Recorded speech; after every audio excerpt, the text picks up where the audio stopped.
परम पुरुष गुरुदेव जी शाश्वत शांति निधान बार बार दंडवत करूं सकल सुखों की खान सतगुरु सत्य स्वरूप लखो मन चित हो प्रशांत त्रिविधि ताप का नाश जीवन बनी सुखान अमित महायश आपका महिमा कही न जाए नीति नीति कही चुप भय वेद ग्रंथ सब गाए महाभयानक अरु कठिन भवसागर गंभीर नाम जहाज बिठाए कर मीटे जन की पीर मेरा मुझ में कुछ नहीं जो कुछ है सो तो तेरा तुझको सौंपते क्या लागे है बोलिए प्रेम से गुरुदेव महाराज की जय श्री सच्चिदानंद भगवान की जय बोलो वृंदावन बिहारी लाल की जय। बहुत ही सौभाग्य का समय है कि उस महाप्रभु की असीम दया दृष्टि से हम सभी लोगों को ये सत्संग का परम पावन अवसर मिला है। वास्तव में ये प्रभु की बहुत बड़ी कृपा कहलाती है जब हमें सत्य की तरफ विचार करने का समझने का मौका मिलता है तो ये परमात्मा की विशेष कृपा होती है, चाहे हम समझ पाएं या ना समझ पाएं। इस संसार में जब हम सभी लोग जन्म लेते हैं उसी समय से हमारा भाग्य खुल जाता है, क्योंकि मनुष्य का जीवन विशेष भाग्यशाली कहलाता है। भाग्यशाली सभी हैं लेकिन मनुष्य विशेष है। इसको वर्णन आया कि बड़े भाग्य मानुष तन पावा सुर दुर्लभ सदग्रंथ निगारा। एक ही बात अगर किसी को समझ में आ जाए कि हम बहुत बड़े भाग्यशाली हैं जो हमें मनुष्य का चोला मिला है, ये देवताओं को दुर्लभ है, इतनी ही बात समझ में आ गई तो आपका जीवन धन्य हो जाएगा कि जो जीवन देवताओं को दुर्लभ है वो हमें मिला हुआ है। तो कितने बड़े भाग्यशाली हैं। लेकिन हम अपने भाग्य को नहीं समझ पाते। कोई बिरला ऐसा होता है जो अपने आप को भाग्यशाली समझ पाता है, नहीं ज्यादातर लोग दुर्भाग्यशाली समझते हैं। क्या समझते हैं कि दुर्भाग्यशाली बन। वास्तव में आप लोग कहानियां सुनते रहते पढ़ते रहते हैं कि इस दुनिया में आकर के जो जीवन का चरम लक्ष्य है संतुष्टि और शांति, सभी लोग यत्न कर रहे हैं अपने अपने समझ के अनुसार, अपने विचारधारा के अनुसार। बहुत बड़े बड़े धनवान भी हो गए, बहुत बड़े बड़े वीर योद्धा भी हो गए, बड़े बड़े राष्ट्राध्यक्ष हो गए, नेता है, क्या क्या है, सब हैं। लेकिन सब कुछ है, लेकिन अंदर में संतुष्टि और शांति नहीं। लोगों ने उपाय ढूंढा, सब उपाय करके जब देख लिया, तब महापुरुष कहते हैं कि घूम फिर के लोग संत महापुरुषों के पास पहुंचते। कहाँ पहुंचते? राजाओं की कहानी आप सुनते हैं। यद्यपि राजा के पास किसी व्यवस्था कमी नहीं होती, सब व्यवस्थाएं मौजूद हैं, लेकिन वे भी संत महापुरुषों के पास जाते हैं, पहुंचते हैं। कारण क्या है कि ये जो जिसे हम भवसागर कहते हैं, अशांति का सागर है, दुखों का सागर है, ये पार कर पाना ये आसान काम नहीं, ये बुद्धि का काम नहीं। बुद्धि से लोग चंद्रमा पर पहुंच सकते हैं, तमाम सारी खोज कर सकते हैं, लेकिन अंदर में जो शांति है, जो दिल संतुष्ट हो जाए, वो उसकी प्राप्ति इन व्यवस्थाओं से हो सकती नहीं। बड़े बड़े देश देखो आपस में लड़ रहे हैं, क्या कमी है उनके पास में? कमी कुछ नहीं, लड़ाइयाँ हैं, कितने लोग मर जा रहे हैं इसकी परवाह नहीं। कितना, चूंकि मनुष्य जब दिशा से भटक जाता है तो कितना अपराध हो जाएगा, इसकी परवाह वो छोड़ देता है। उसे पता नहीं होता मुझसे अपराध भी हो रहा है, और अपने मन के अनुसार चलना शुरू कर देता है। और महापुरुष कहते हैं मन के अनुसार चलने वाले लोग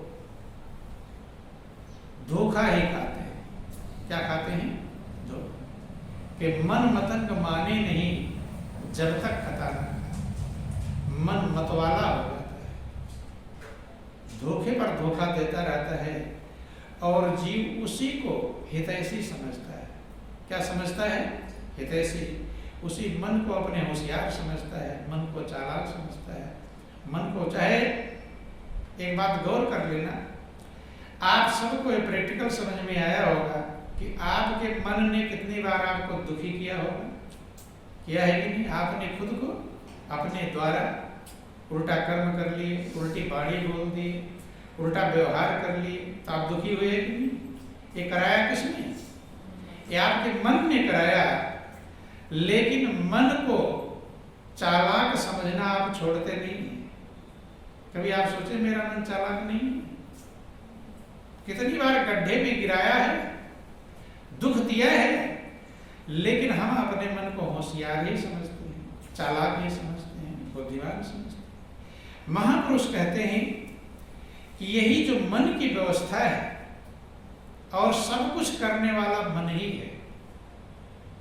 क्या है? मन। कि मन के हारे हार है, और मन के जीते जीत, कहीं कबीर हरि पाइए, मन ही के परती।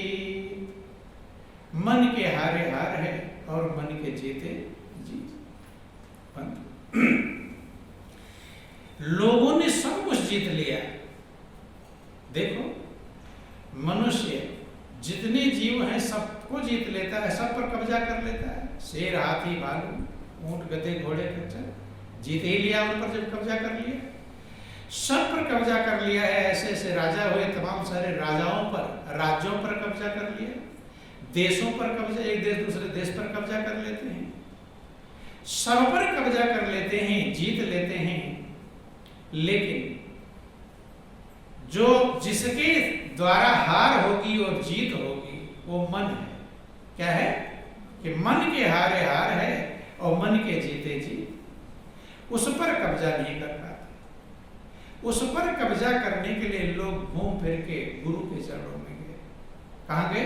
गुरु के चरणों, संत के चरणों में गए। चूंकि मन इतना ठगने वाला है। क्या है? ठगने, जो ठगने वाला होता है ठग, वो मीठी बात बोलता है कि कड़वी? कैसे बोलता है? मीठी, ऊपर से तो मीठी बोलता है, लेकिन अंदर में यही मन है, ठग है। ये क्या है? मन और माया, ये जीव के सबसे बड़े ठगने वाले हैं। क्या है? ठगने वाले। ये लोग दिखाते हैं अच्छा अच्छा, और देते कुछ नहीं। दे पाते नहीं, मिलता नहीं। तो इसलिए लोग सब जगह से हार थक कर तब कहाँ जाते थे? संत के चरणों, गुरु के चरणों। वो लास्ट ठिकाना है, उसके आगे पर कहीं ठिकाना नहीं। लेकिन महापुरुष कहते हैं उस ठिकाने में भी टिक ना पाया। संत महापुरुष समझाते हैं कि साखी शब्द बहुत सुना और मिटा न मन के दाग, और संगति से सुधरा नहीं ताको बड़ो अभाव।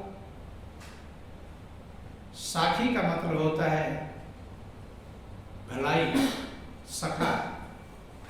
मित्र हमारा क्या करता है? भलाई करता है। तो इसलिए कबीर के दोहों को साखी भी कहते हैं। क्या कहते हैं? साखी। साक्षी हैं, जो प्रमाण हैं, जिसके आधार पर आपको चलना चाहिए, वो नियम है, वो फार्मूला है। लेकिन कहते हैं मिटा न मन के दाग। प्रमाण की बातें सुना लेकिन मन प्रमाणित नहीं होता है। देखिए, हर चीज का एक नियम होता है। क्या होता है? नियम। जैसे आपका शरीर है ना, शरीर का भी नियम है। शरीर के नियमों में आप गड़बड़ी करेंगे तो खुश रहेंगे कि बेचैन? बेचैन नहीं रहेंगे। उल्टा सीधा कभी खा लेते हैं तो क्या होता है? बेचैनी हो जाती है आप ही। जिसके भी नियम में गलती होगी, गड़बड़ी होगी, बेचैनी और दुख का भंडार बन जाएगा। सड़क का भी नियम है। सड़क का नियम है बाएं चलना चाहिए। अब नियम को तोड़ो, दाएं बाएं चलो तो क्या हो जाएगा? एक्सीडेंट होगा। हर चीज का ऐसे ही समाज का भी नियम है, परिवार का भी नियम है, सबका नियम रहता है। नियम के अनुसार चलने वाला तो मंजिल पाता है और नियम से मनमानी करने वाला कहीं पहुंचता नहीं। बल्कि ध्यान देना, आप लोग जब छोटे थे, अपना गौर करना, विचार करना, जो छोटे बच्चे थे और कहीं उधर उधर जाते थे तो वहां पर किससे डरते थे? माता पिता से। किससे डरते थे? माता पिता से। क्यों? जरा सा उनके नियमों के खिलाफ जाते थे तो डर लगता था कि मेरे माता पिता नाराज हो जाए। नियम था कि नहीं था? भय जब लगा रहता है तब मनुष्य सही दिशा में चल पाता है। माता पिता का भी नियम होता है।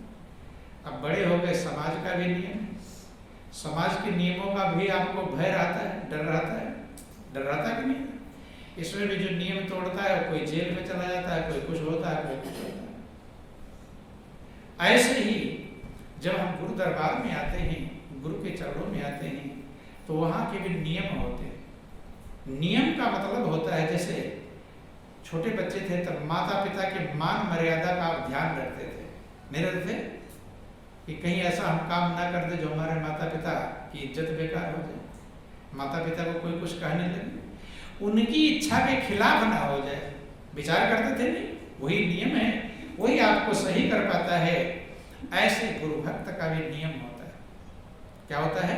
नियम। वो नियम क्या होता है कि गुरु महाराज जी किस बात में प्रसन्न होंगे या नाराज होंगे, किसमें उनकी खुशी होगी या नाराजगी होगी, ये फार्मूला है, ये नियम है।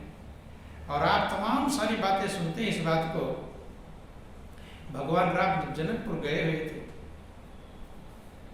तो जनकपुर देखने की इच्छा हुई। गुरु से आज्ञा लेते हैं। किससे लेते हैं? गुरु से। कि नाथ लखनपुर देखन चाहे, कि हे नाथ, हे स्वामी, लक्ष्मण जनकपुर देखना चाहते हैं। और कहते हैं अगर आपकी आज्ञा मिले तो मैं जनकपुर दिखाकर ले आऊं। क्या करके ले आऊं? जनकपुर दिखाकर ले आऊं। जब वहां फूल तोड़ करके वापस आ रहे हैं तो जान विलंब त्रास मन माही, देर हो गया है, डर है, त्रास है, भय है कि कहीं गुरु महाराज जी नाराज ना हो। स्वयंवर में सब राजा महाराजा बैठे थे, सब लोग धनुष उठा रहे थे, लेकिन राम उठे धनुष तोड़ने के लिए नहीं, इंतजार करते हैं, कुछ भी नहीं था, तोड़ने से क्या फायदा क्या नुकसान, ये कुछ उनके विचार ही नहीं था, विचारों की तरंग ही नहीं थी। वो भी सोचते थे भाई सब कोई फायदे वाला काम था, तो वे सब धनुष तोड़ रहे हैं, नहीं समझ में, वो क्यों नहीं उठे? उठना चाहिए था, नहीं उठना चाहिए था। जनकपुर गए, धनुष यज्ञ में गए, सब उठ के धनुष तोड़ने जा रहे हैं, राम गए क्यों? क्योंकि ये गुरु भक्त है, वो इंतजार करते हैं गुरु महाराज की क्या इच्छा है, तोड़ने के लिए जाना सही है या बैठे रहना सही। बैठने के लिए आदेश मिला हुआ है, बैठ गए। जब गुरु ने आज्ञा दिया, उनके मन में वो सोचता कि भाई इतना बड़ा फायदा हो रहा है, सब लड़ रहे हैं, मर रहे हैं, क्या हो रहे हैं, तो मुझे भी वो लाभ उठाना चाहिए। लेकिन लाभ के भाव नहीं है, लाभ किसमें है? गुरु की आज्ञा में ही लाभ है, गुरु की इच्छा में ही लाभ है। उसमें लाभ नहीं धनुष टूट जाएगा, सीता का स्वयंवर हो जाएगा, सीता का विवाह हो जाएगा, क्या उन्हें पता नहीं है, या उन्हें दिमाग में नहीं क्या हो रहा है? पता है कि नहीं? पता है, सब कुछ पता है, लेकिन लाभ उधर नहीं है। लाभ किधर है? गुरु की इच्छा में लाभ है। चूंकि वही फार्मूला है, वही नियम है, उस पर चलकर हम मंजिल प्राप्त करेंगे। इसलिए महापुरुष कहते हैं गुरुमुख गुरु चितवत रहे, जैसे चंद चकोर, और 8 पहर निरखत रहे गुरु मूरत की ओर। जो गुरु भक्त होता है वो 8 पहर गुरु की तरफ उसका ध्यान रहता है। जब हरदम गुरु महाराज की तरफ ध्यान रहेगा तो कोई कर्म करेगा तो ध्यान रहेगा इसमें गुरु महाराज जी नाराज हो गया कुछ। एक फार्मूला महापुरुष कहते हैं, एक ही चाबी है जिससे सब ताले खुल जाते हैं, फिर कोई ताला अलग अलग चाबी जरूरत नहीं पड़ेगी। एक चाबी जिसने पकड़ लिया सारे ताले खुल जाते। महापुरुष समझाते हैं कि सेवक स्वामी एक मति, मति में मति मिल जाए, और चतुराई रीझे नहीं, रीझे मन के भाव। सेवक और स्वामी की मत एक होनी चाहिए। इसीलिए तो हम गुरु दरबार में आए, नहीं तो आने की जरूरत है। विद्यार्थी मास्टर के पास क्यों जाता है? कि जो ज्ञान मास्टर के अंदर है वो ज्ञान हमारे अंदर आ जाए। आएगा कब? तो दोनों की मति मिलेगी, विचार मिलेंगे, तब अध्यापक का ज्ञान विद्यार्थी के अंदर प्रवाहित होगा, आएगा। कहीं भी हम कुछ सीखने के लिए जाते हैं तो जो उस्ताद होता है वो हमारा एक आदर्श होता है। क्या होता है? आदर्श होता है। बजाने वाले भी हैं, वो देखता है मेरा उस्ताद कैसे अच्छा म्यूजिक बजा रहा है, आदर्श उसको मान करके उसी अनुसार वो सीखने का प्रयास करता है। बंधु, ऐसे गुरु महाराज जी गुरु भक्त के लिए एक आदर्श के रूप में होते हैं। महापुरुष कहते हैं कि जिस प्रकार से एक कुआं होता है, कुआं, अब कुएं का जो पानी है कितने लोगों के पीने के काम में आता है? नहाने के भी काम में है, धोने की गंदगी भी साफ करने के काम में आता है। अब गंदगी साफ करने का तरीका क्या है? कि किसी कपड़े में गंदगी लगी हुई तो उस कपड़े को कुएं में डाल दो या कुएं से पानी निकाल के अलग धो लो, हैं? या कुएं में ही डाल दो। तो कुछ लोग ऐसा ही करते हैं, नहीं समझ। वो गुरु महाराज जी रूपी जो कुआं होता है ना, उसको समेटने का प्रयास करते हैं। अलग धुल लो, लोगों के पीने का काम में जाता है। गुरु की मान मर्यादा, गुरु महाराज जी का सम्मान, गुरु की यथार्थता जब हमारे ध्यान में रहेगा तो आप कहीं भी भटक सकते नहीं, आपको मंजिल का रास्ता मिलता रहेगा।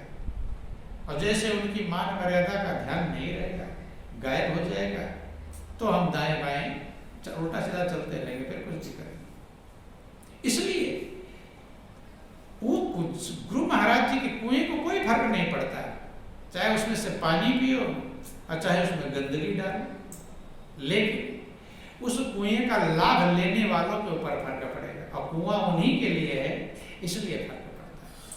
अब गंगा बह रही है, गंगा में अभी पन्नी पर भी फेंकने के लिए मनाही है, पॉलिथीन मत फेंको, ये मत, क्यों फेंक मनाही है? क्योंकि वही गंदा हो जाएगा, फिर लोगों का भलाई कैसे होगा, कल्याण कैसे होगा?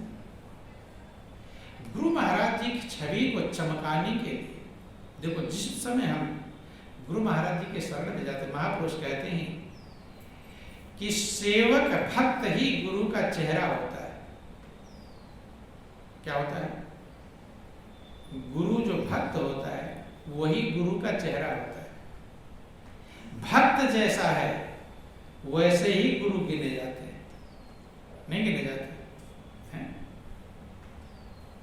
विद्यार्थी जैसा है मास्टर वैसे ही तो गिना जाएगा। ऐसे हम भक्त जैसे हैं, जिसके मन में ये समझ में आ जाए कि हम गुरु महाराज जी के चेहरे हैं, हम जैसे रहेंगे गुरु महाराज जी वैसे गिने जाएंगे, तो चेहरे को लोग चमकाते हैं कि उस पर दाग धब्बे लगाते हैं।